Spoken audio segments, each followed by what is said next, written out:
Today marks the end of an era for your personal finances. For the first time since 2010, the Bank of Canada has raised its key lending rate. That means your debt is going to cost you more. Are you ready? If something were to happen, it could be bad news, but we'd be okay. For years, household debt has climbed to record levels. It eased a bit in the first quarter of this year, but still, for every dollar of disposable income, the average Canadian owed $1.64 in mortgages, consumer credit, and other loans. For sure, you have a budget always, and you have limit to spend. If you go more, we'll be unhappy with that. So why is it happening now? And where are we going? It's time to give you the bottom line. Frances Donald is a senior economist with Manulife Asset Management. She joins us from New York tonight. And here in Toronto, we have Preet Banerjee, a personal finance expert. So I'm going to start with you, Frances. You're the economist here. We've been hearing, I think it's been many, many months, that interest rates are going to rise, and now it's happened. Why now? Well, the short answer is that the economy is doing much better, and this is a Canadian economy that can withstand 25 basis point increase in rates, and we can see rates move back towards a more normal level.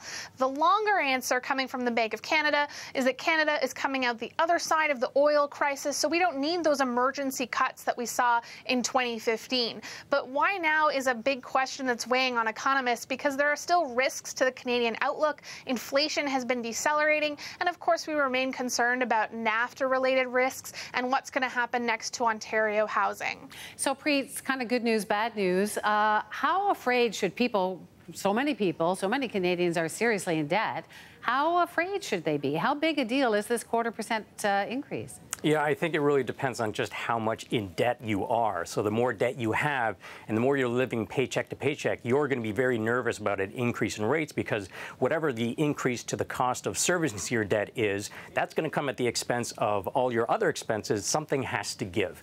And what's really interesting to see is what will happen to the people who haven't planned for that and have gotten so used to a low interest rate environment and this lifestyle that it's been able to afford them. If they don't make that trade-off, they may actually add up some debt to their balance sheets because they're so used to that lifestyle. And Frances, we are hearing from the Governor of the Bank of Canada hinting there's more to come. Is this the start of something big? Well, that's why today was so interesting, not just from a Canadian perspective, but international investors were paying attention to Canada as well. This is a tipping point, and the Bank of Canada has indicated through their language, through their hawkish language, that this isn't just about one rate hike. They're probably going to continue with more rate hikes ahead. My forecast is that they hike again in October and then probably January of next year. So this is the beginning of a tightening cycle. 25 basis points at a time, and the reason they need to do that is because they need to assess how the economy takes the rate hike. So today, Governor Pola has told us there's no preset course to rate hikes, and they are going to be data dependent. But their tone suggested they're not going to be too skittish about moving rates higher. So, Preet, they're obviously trying to change the way that Canadians think about debt. It's kind of a notice, the end of the party. Is there a psychological effect that you're going to see here, do you think?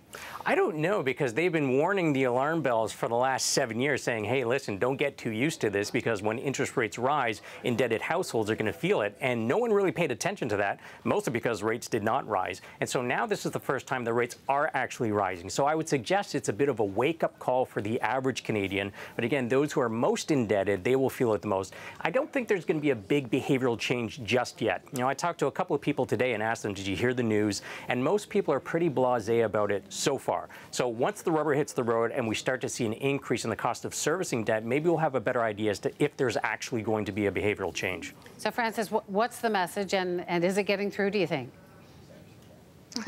The message is low rates are the past, and moving higher gradually, not aggressively, is the way of the future. But I think there are some downside risks to the Bank of Canada here. As much as they did seem fairly aggressive about wanting to move rates higher, they're probably going to keep their eye on inflation, which has been trending downwards. They're going to want to see continued improvement in export activity, and that might be difficult now that the Canadian dollar has strengthened such an amount.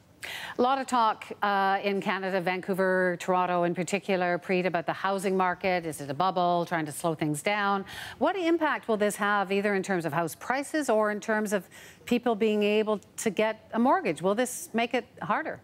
Well, there's a confluence of factors that are happening all at the same time. So we are seeing some cooling in Toronto. People are worried about bubble-like activity in Vancouver. There's also the talk of a new stress test for uninsured mortgages that might be coming in the fall. So making the government making it harder for people to get mortgages. Right, and a large number of people at that. So a lot of people are really worried about the prospects of that. So you put this all together, and now people are starting to say, well, are we now finally going to see the correction in house prices that a lot of people have been calling for? Again, just like a rise in interest rates for the last, better part of a decade. So I think a lot of people will be taking a wait-and-see approach, and that can have an impact on the market. Your sense, Francis?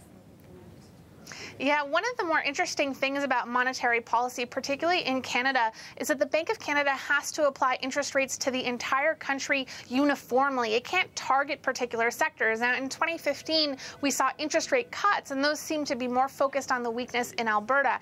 Now we're seeing interest rate hikes, and that seems to be a little bit more targeted towards the financial imbalances in Ontario and BC. And by that, of course, I mean housing. So this will be interesting to see how targeting monetary policy to different parts of the country plays out. For young people, Preet, I think, do they even know a world where there isn't debt? Right. A lot of people have talked about, is this the new normal, large debts and low servicing costs. And for younger Canadians, it's not the new normal. That's the only normal they've ever known. Large student loans, auto loans that are 6, 7, and sometimes 8 years or longer in length, and massive mortgages because house prices have run away from income. So it'll be really interesting to see how it impacts them as the cost of servicing a lot of debt starts to increase. Got to wrap up in just a sec, Francis, but this is good news for people who actually save money. Well, it can be, and we spend a lot of time being afraid of tightening of higher interest rates and its effect on the economy. But there's a segment of the population, not just in Canada, but globally, that depend on savings, that live on fixed income, who have been penalized in this low interest rate world. So for them, higher interest rates actually suggest higher income, being rewarded for putting money in the bank. Now, we're still very far away from substantial rate hikes that probably change behavior towards savings, but it is a step in the right direction for that segment of the population. And I think that's why today Governor Poloz told us these higher interest rates are in part good news for Canada. Thanks so much to both of you. Thank you. Thank you. Francis Donald and Preet Banerjee. It's a pleasure.